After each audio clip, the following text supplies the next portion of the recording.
Hello everyone, my name is Vinay Bharadwaj and you're watching Mind Check Conversations with Anna Chandy. Anna, another episode, another topic. Today we're going to talk about a very special topic. It's about care, it's about caregivers. Can you tell me what exactly defines care and can anyone be a caregiver? So there are different types of care. There's physical care and there's emotional care. Sure. And I think my expertise lies more talking about emotional care. True. And who is a caregiver? A caregiver in terms of emotional care is a person or an individual who is going to support a patient who is physically ill or psychologically who has a psychological requirement, who is going to be able to give them empathy, support, and also take care of some of their physical needs. And that to me is care. Care. But Anna, when you started off, even before you got into this profession, your brother-in-law was having mental health issues and you were a caregiver before even you got into this profession. What makes a good caregiver? What were you thinking back then when you were actually giving that emotional care? I think that's why caregiving is very special to my heart, because in the initial days I struggled a lot. I struggled with when I needed to say yes and when I needed to say no, because that also becomes part of caregiving. I also struggled with understanding which is my time and which is his time.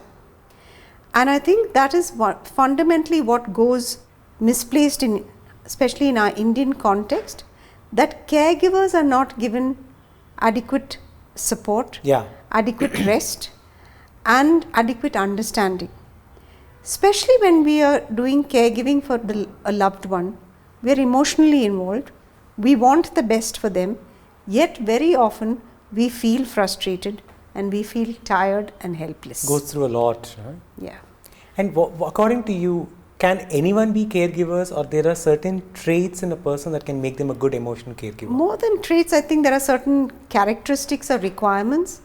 A good caregiver needs to be able to be empathetic and not sympathetic. That's a very valid point, yeah. And empathy also means drawing boundaries as and when required.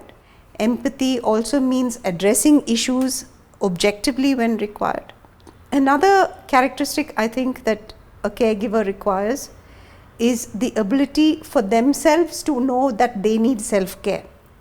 Very often the caregiver doesn't know self-care. Therefore, they're overloaded and overburdened, and that impacts the actual patient. True. So I think these are the two characteristics that I think are most essential and valuable to do caregiving in a most beneficial way.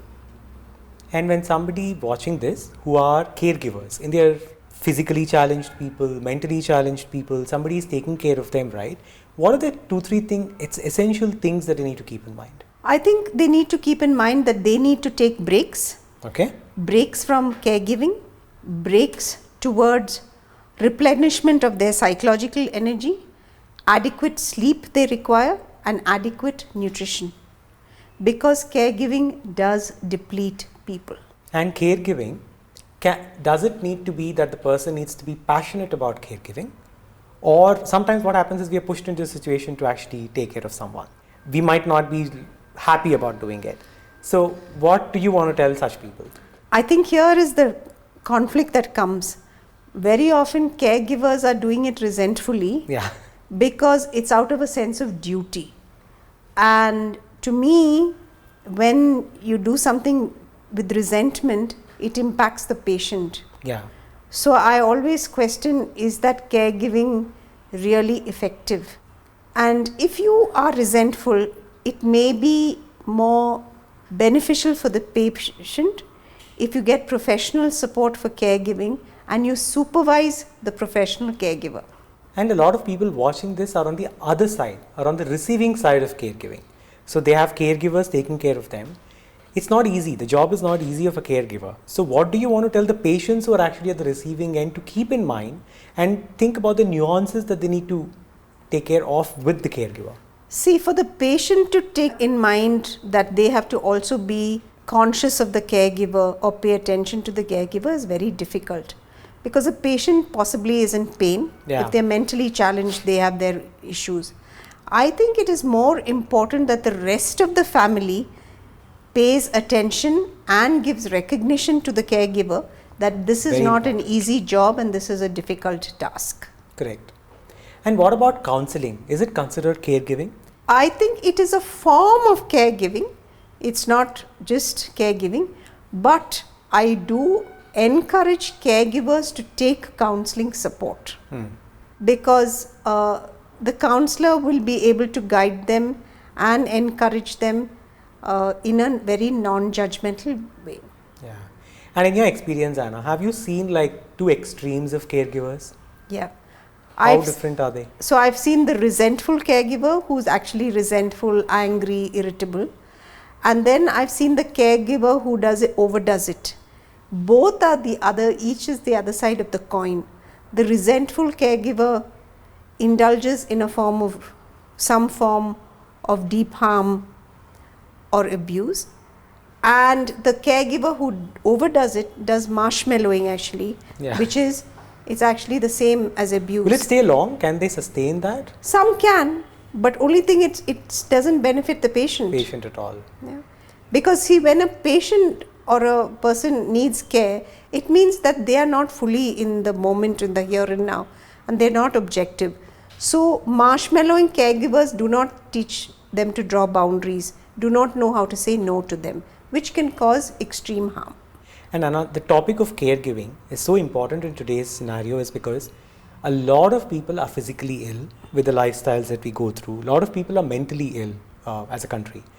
So caregiving becomes a very, very pertinent part of everyone's life, and everybody need to don that hat at one point or the other. So talking about it and telling each of them to actually be a good caregiver in their own sense is very important. So your 2-3 tips that you want to give people who are unsung care heroes, or what caregivers, or what we say, without their notice, they get into it because, as you said, there is a need to actually be giving care. So for such people, what do you want to say? For them not to take it in a negative way, not to feel really bad about their situation, but at the same time do it with a smile and do it all out. So here I want to really stress on two things. One is India is going through a transition. We are now nuclear families from the joint family. So caregiving in a nuclear family becomes extremely difficult. So it is always much more beneficial in the long term to have professional care.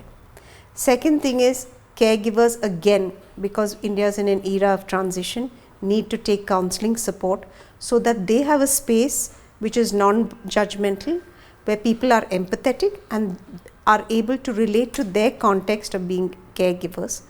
And the third thing that I would tell caregivers is that there is absolutely no need to feel guilt when you need a break and you want a break. You should take and you it. take the break. You must take it. Yeah. And based on your experience, any case study that you have or any patient that you have seen where the person was very, very resistant as a caregiver, the person was pushed into giving care, but later the person has started enjoying it. What's the transition like? Sometimes you don't have a choice. You have to do it. But how do you like and do it? I think some of the people who've been pushed into it begin to like it because they also begin to understand the ease of it when they draw their boundaries, when they get adequate rest. If they've not got the rest, then they will become more resentful. And nowadays in caregiving, people are less resentful because professional care is at least a little more available than previously. It is. People are ready to go and talk about it. Yeah. Absolutely. So on this topic, on caregiving topic, it's a very important topic as we were talking about. What would you want to end telling people watching this on both sides, people who are caregivers and people who are patients who are receiving that? I think my biggest message is caregivers need to be recognized.